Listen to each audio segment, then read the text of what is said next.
On Saturday the 16th of November, British WBO Cruiserweight champion Chris Billam-Smith will take on Mexico's Gilberto Ramirez Sanchez, the current WBA Cruiserweight title holder in Saudi Arabia. When taking into account Billam-Smith's 20-1 record, in tandem with Ramirez's 46-1 showing, the matchup is all the more mouthwatering, especially when considering that the winner will likely land a fight against Jay Opetaia, the Australian currently holding the IBF and Ring Magazine Cruiserweight titles.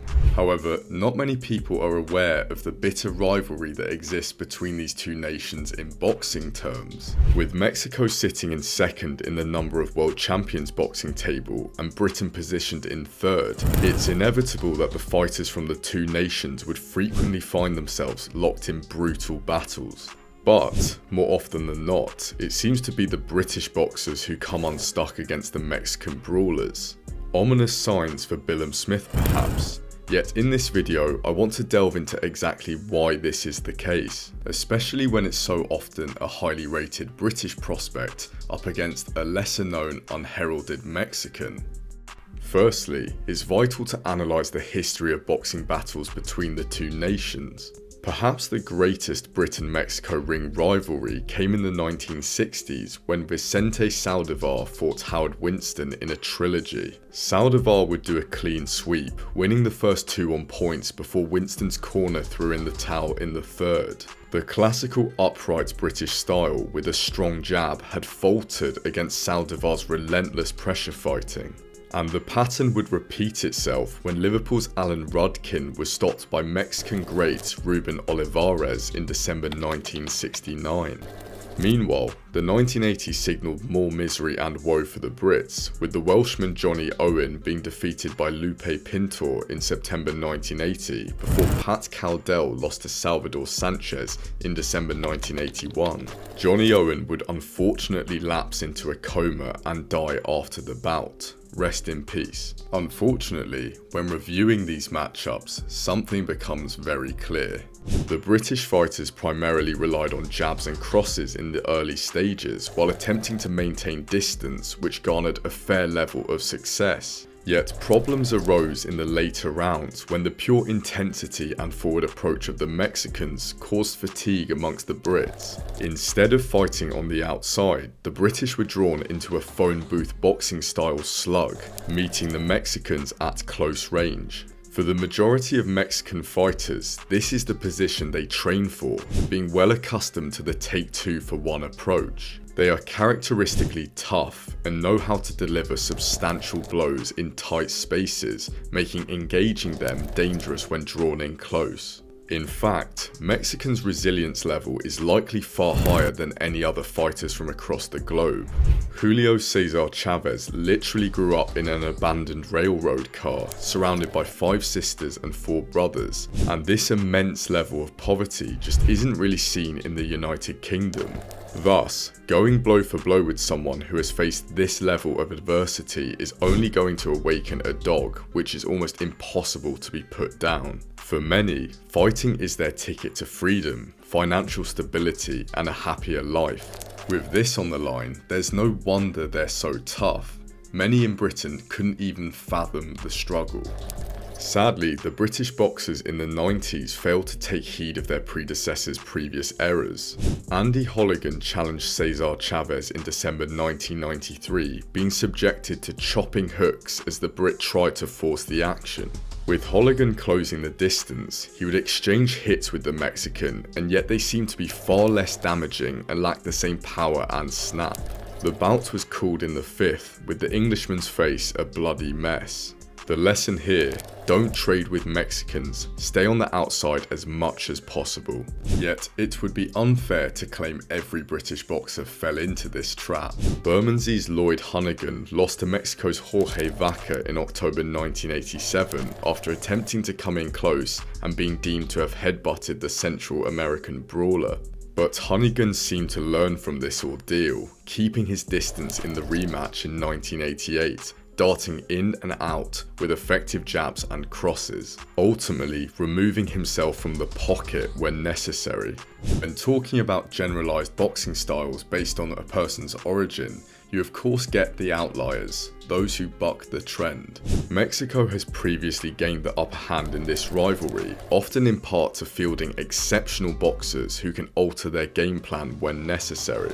This is exactly what Barrera did against Prince Naseem in April 2001. He ditched the overly aggressive inside fighting approach he deployed against Morales, instead focusing on the basics. Solid jabs to the head and body, a high guard, and frequently pendulum stepping out of range. In my view, Canelo also falls into the category. He's simply world class, and this has enabled him to extinguish a multitude of British fighters, ranging from John Ryder and Billy Joe Saunders to Billam-Smith and of course Amir Khan. A ridiculous combination counterpuncher. The turn of the century has seen more mixed results from the British-Mexican clashes. Scotland's Scott Harrison lost to Manuel Medina in Glasgow before winning the messy rematch 6 months later.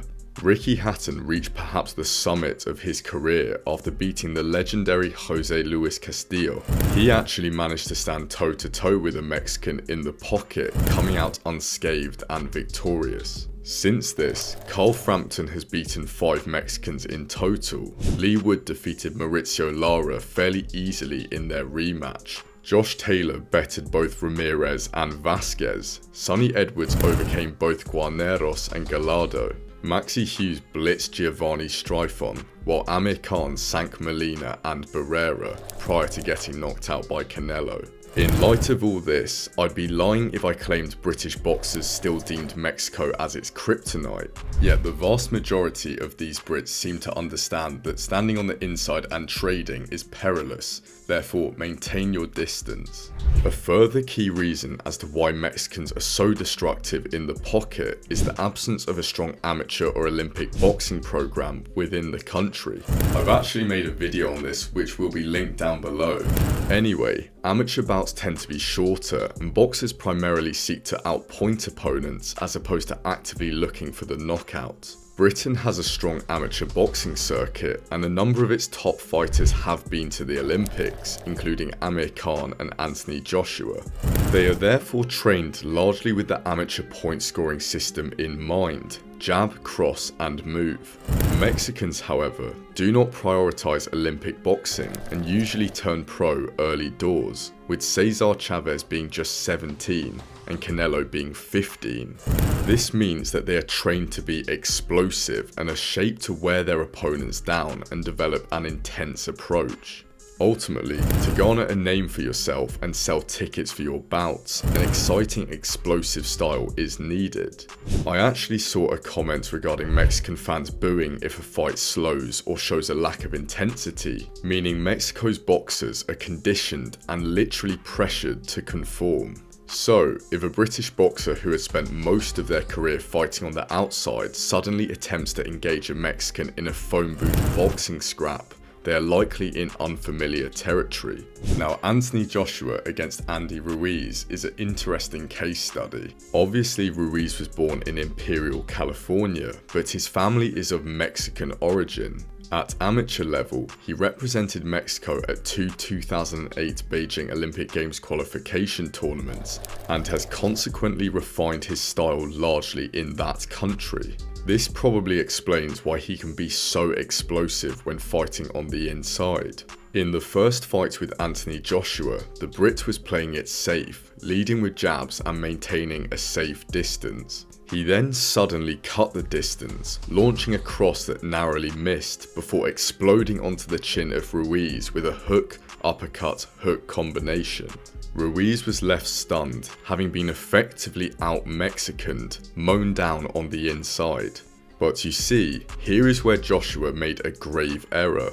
He became overconfident, launching himself into the pocket while swinging wild hooks at Ruiz. He was then caught on the temple with a ferocious hook, dazing the Brit before sending him crashing down to the canvas. He was then left concussed and his equilibrium had gone. The perils of engaging Mexicans on the inside.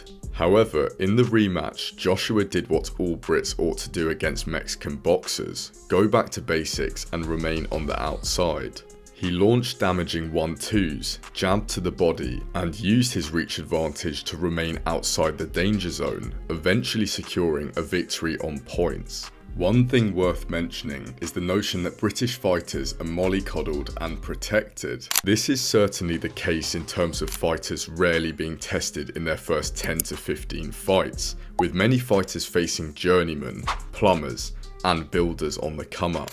On the flip side, Mexican fighters like Canelo are often tested far earlier in their career, as evidenced by his matchup with Miguel Vasquez in his third fight. It should be noted that up-and-coming British boxers have a plethora of promotional organisations which could sign them. This includes Boxer, Queensberry Promotions, Matchroom Sport, and Goodwin Boxing, just to name a few. Consequently, they often have an easier ride in making a name for themselves while being protected to build up records and sell more tickets down the line.